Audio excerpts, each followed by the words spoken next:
Hello friends, कैसे हैं आप लोग। मैं हूं आपका दोस्त प्रदीप करोलकर और आप देख रहे हैं आपका अपना चैनल माइनिंग जनरेशन। अगर आपको यह वीडियो अच्छा लगता है तो प्लीज़ वीडियो को लाइक, शेयर एंड सब्सक्राइब करें ताकि आगे आने वाले वीडियो को नोटिफिकेशन आपको जल्द से जल्द मिल सके। तो आज का टॉपिक है हमारा यूनिट 6, जिसमें हम माइंड प्लान और उससे संबंधित क्वेश्चन जो MCQs हैं उनके बारे में हम बात करने वाले हैं। यहाँ रेगुलेशन 64 से लेकर रेगुलेशन 70 तक के MCQs होने वाले हैं, तो इसमें जो कि बहुत ही इंपॉर्टेंट क्वेश्चन होने वाले हैं। तो चलिए शुरू करते हैं आज की class. Question number 1, mine plan के संबंध में सामान्य आवश्यकता क्या है। A, mine or mine owner name or plan purpose.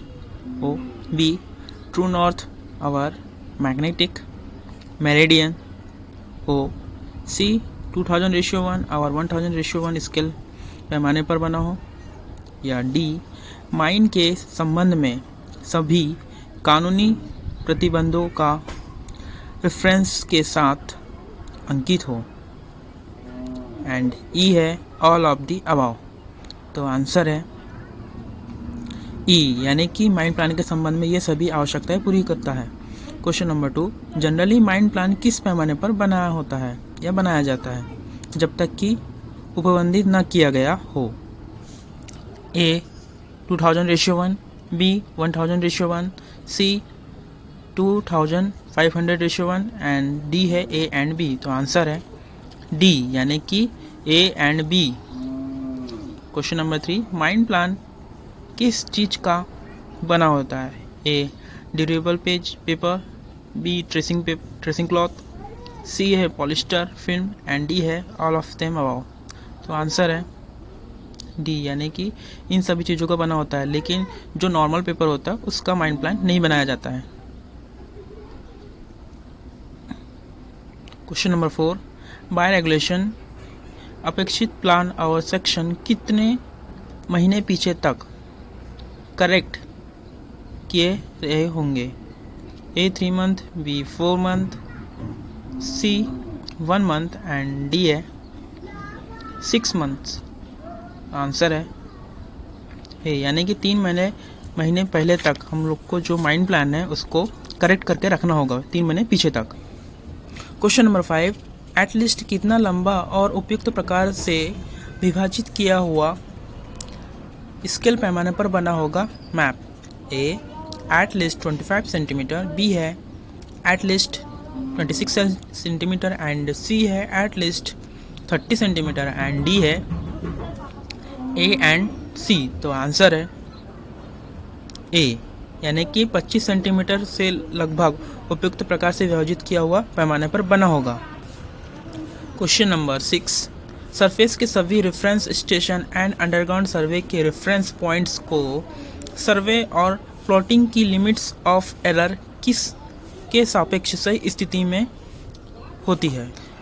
A, Indian national grid, B है सर्वे ऑफ इंडिया, सी है survey of India national grid and D है नन ऑफ दी दिज।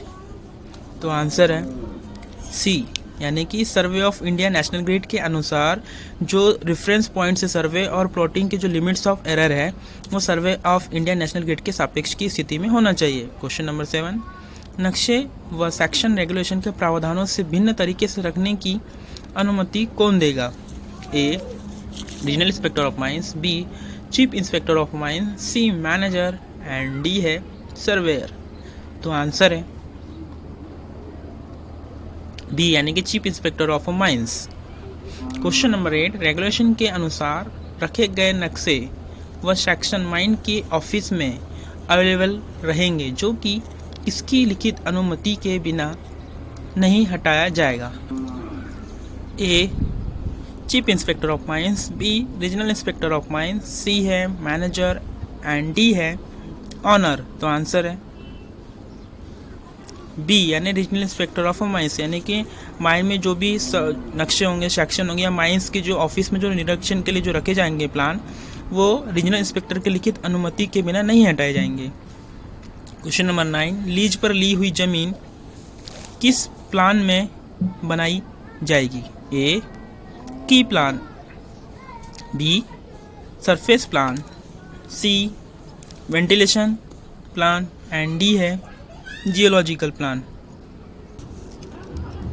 तो आंसर है डी यानी कि जियोलॉजिकल प्लान में हम लोग लीज पर ली हुई जमीन, परंतु लीज की जमीन को एक ही नक्शे में दिखाना संभव न हो तो किसी अन्य उचित पैमाने पर एक की प्लान बनाकर उस पर ऐसी सीमाएं और माइन की वर्किंग्स की आउटलाइन दिखाई जाएगी। यानी कि की प्लान भी बनाया जाएगा अगर आपका लीज पे ली हुई ज़मीन को जियोलॉजिकल प्लान में दिखाना संभव ना हो, तब ऐसी कंडीशन में की प्लान बनाया जाएगा जिसमें माइन की वर्किंग की आउटलाइन दिखाई जाएगी। ठीक। क्वेश्चन नंबर 10, सरफेस प्लान पर क्या नहीं दर्शाया जाएगा? ए सब्सिडेंस, बी है ओपन कास्ट माइन वर्किंग, सी है shaft our incline and D है माइन बाउंड्री के बाहर की फीचर्स। तो आंसर है डी यानी कि माइन बाउंड्री के बाहर के फीचर्स अगर नहीं दर्शाया जाएगा सरफेस प्लान पर। सरफेस प्लान में आपका जो भी वर्क जिस पर माइंस की बाउंड्री के अंदर के फीचर्स होंगे, जैसे कि आपका telephone, Telegram, electronic line, pipeline, ये सभी चीज़ें आएगी। क्वेश्चन नंबर 11, किसी सिम का एवरेज ग्रेडियंट कितने से अधिक हो तो माइन की वर्किंग के लिए वर्टिकल प्रोजेक्शन बनाया जाएगा? A 30 degree, B 60 degree, C 45 degree and D है 90 डिग्री। तो आंसर है ए यानी कि 30 डिग्री पर अगर किसी माइन का एवरेज ग्रेडियंट अगर 30 डिग्री सेंटीग्रेड से अधिक होता है तो माइन की वर्किंग के लिए वहाँ वर्टिकल प्रोडक्शन बनाया जाएगा, जो कि यानी कि जितना रीजनल इंस्पेक्टर चाहे उतनी। Question number 12, water danger plan and section में माइन बाउंड्री के कितने मीटर तक स्थित अंडरग्राउंड और सरफेस वाटर बॉडीज को दर्शाया जाएगा? ए 60 मीटर, बी 90 मीटर, सी है 200 मीटर एंड डी है 120 मीटर। तो आंसर है सी यानी कि 200 मीटर तक, यानी वाटर रेंजर प्लान और सेक्शन में माइन बाउंड्री के 200 मीटर तक स्थित अंडरग्राउंड और सरफेस वाटर बॉडीज को दर्शाया जाएगा। वाटर बॉडीज मतलब आपका नक्शे में जो तालाब हो गए, नदी हो गए एंड वाटर लॉगेस एरिया हो गए, इन सभी चीज़ों को हमको दर्शाना होगा, या ड्रेनेज।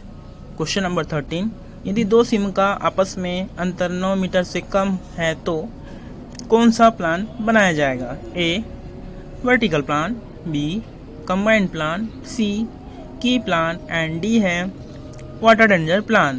तो आंसर है बी यानी कि कंबाइंड प्लान बनाया जाएगा। अगर दो सिम अगर आपस में 9 मीटर से कम डिस्टेंस पर है तो उसके लिए कंबाइंड प्लान बनाया जाएगा। क्वेश्चन नंबर 14, रेगुलेशन 65 के सब रेगुलेशन 1 के अनुसार बनाए गए नक्शे पर अधिकतम कितनी ऊंचाई के अंतर पर सरफेस की कंटूर लाइन वर्किंग के किसी भी भाग के कितने मीटर तक किस समस्त क्षेत्र को दिखाई जाएगी? ए 6 मीटर हाइट एंड 200 मीटर तक, बी है 10 मीटर हाइट एंड 250 मीटर तक, सी है 5 मीटर हाइट एंड 200 मीटर तक एंड डी है 12 मीटर हाइट एंड 300 मीटर। तो आंसर है सी यानी कि 5 मीटर हाइट होना चाहिए कंट्रोल लाइन की और 200 मीटर एरिया को वहाँ कवर करेगी, 200 मीटर एरिया तक के समस्त क्षेत्र को दिखाई जाएगी कंट्रोल लाइन।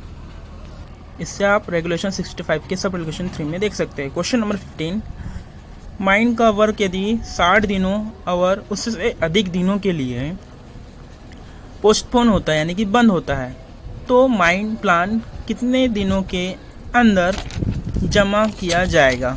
ए बिफोर 60 डेज, बी है before 30 days, before 90 days and D है बिफोर 6 मंथ।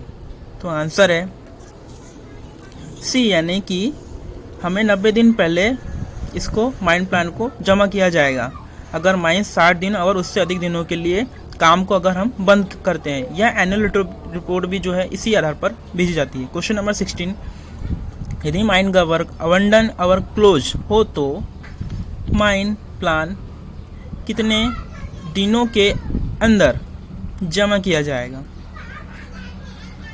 यानी कि अबंडन का मतलब क्या होगा कि किसी माइन को किसी कारण से फ्यूचर में उपयोग में न लाने के आशय से बंद कर दिया गया हो, यानी कभी उपयोग में नहीं लाना है तो इसका कहलाएगा अबंडन।